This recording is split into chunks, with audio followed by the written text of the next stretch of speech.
కోపాన్ని జయించడం అంటే దాన్ని అణచడం కాదు, దాన్ని స్వీకరించకుండా ఉండడం అని బోధించిన గొప్ప నీతి ఇది.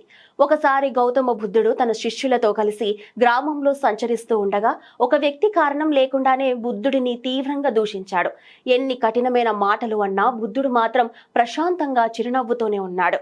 చివరకు ఆ వ్యక్తి ఆశ్చర్యపడి, నేను ఇంతగా తిడుతున్నా నీకు కోపం ఎందుకు రావడం లేదు అని అడిగాడు. అప్పుడు బుద్ధుడు సున్నితంగా చెప్పిన మాటే జీవిత సత్యం. నీవు ఎవరికైనా బహుమతి ఇస్తే వారు దాన్ని తీసుకోకపోతే అది ఎవరి దగ్గర ఉంటుంది అని అడిగాడు. ఆ వ్యక్తి ఇచ్చిన వాడి దగ్గరే ఉంటుంది అని అన్నాడు.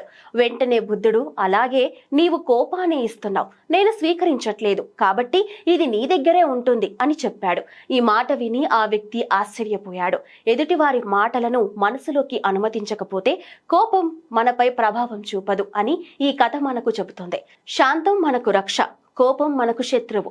అందుకే ఎలాంటి పరిస్థితులు ఎదురైనా మనసును నిలకడగా ఉంచుకోవడమే నిజమైన విజయం.